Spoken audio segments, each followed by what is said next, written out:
Hi everyone, my name is Kristin Van Leuven, and today I'm going to show you how to paint this holiday watercolor card. So the first thing you'll need is watercolor paper. I'm using these pre-made watercolor cards by Strathmore. I really like that they come already ready to make cards. The textured side is on the inside, so I just flip that over because I love using the textured side the most.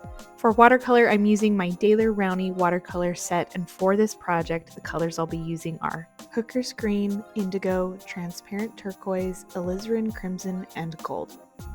I'm using a Princeton round size 8 brush, water, and paper towel.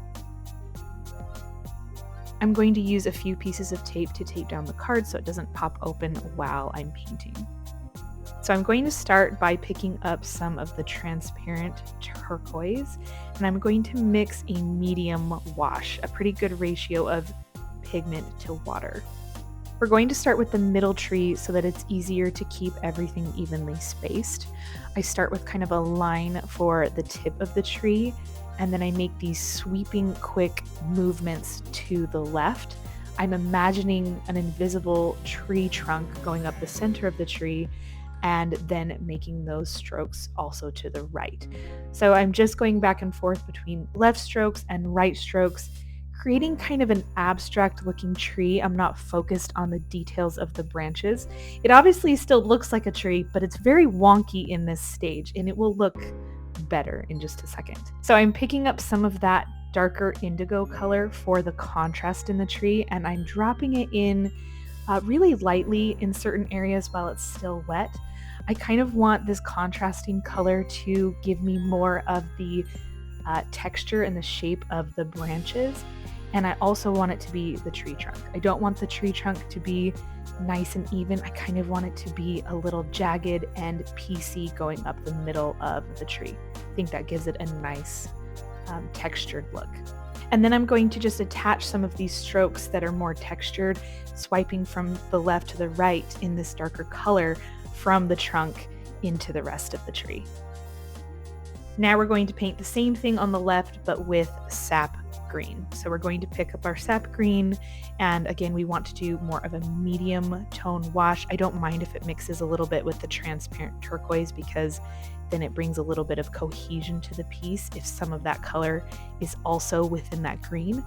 And we're going to do that first tip at the top, that little line, swiping to the left, swiping to the right, imagining our tree trunk coming up the middle. I think the way to make this look aesthetically pleasing but also abstract is to vary the pressure of your brush. So I'm using the body of my brush for some of the strokes, but I'm also using the tip of my brush. Sometimes I'm going back into a stroke and fixing the edges if it doesn't look quite right, maybe using the tip to give it more of a branchy feel.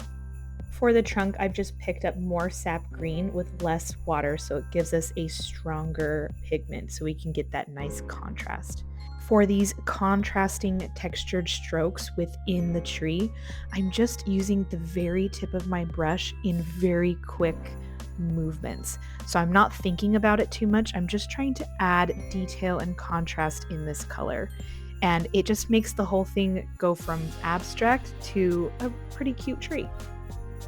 For our third tree on the right, I'm going to be doing alizarin crimson, but to tie in the colors from before, I'm adding some of that blue wash and the green wash into the mixture. So it's going to give it a nice purpley muted color. I feel like these trees are the perfect example of trusting the process. We're just making these wonky, quick shapes with our brush to the left and to the right.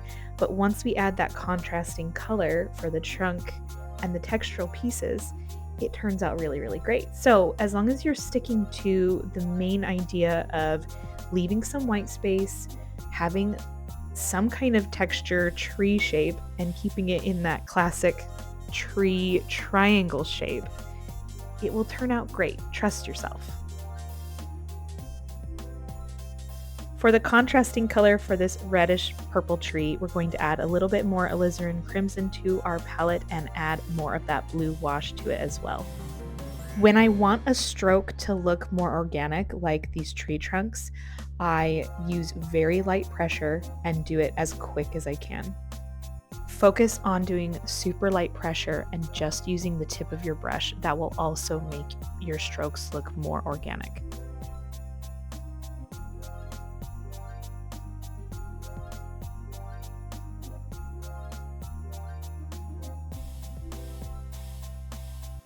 Now, these trees look great, but they need a little pizzazz.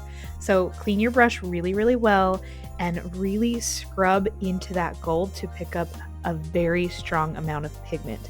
When there's too much water and not enough pigment when you're using gold, the gold will be dull. So it needs to be very, very pigmented with very little water. So for this middle tree, I thought it would be really cute to add a little star. But otherwise, I'm just kind of dotting around on the trees, kind of making little glistening moments or maybe an ornament, something where it looks like the tree is dressed up for the holidays, but I don't want to overwhelm it. From this angle, you can really see how much that gold pops on these trees. It just makes it look really special. So my biggest tip for this is to vary the size of your little baubles you're creating in this gold, and also you can cluster some together. You don't have to make them completely evenly spaced out. We're going to take the tape off, and for me, what makes a painting into a card is adding a little phrase. So I wrote in cursive, in pencil, "Peace on Earth" at the bottom. I felt like it really fit this style. Thank you so much for being here with me today as we painted this beautiful holiday watercolor card. I hope you learned some techniques you can take into your card making this year, and I will see you next time.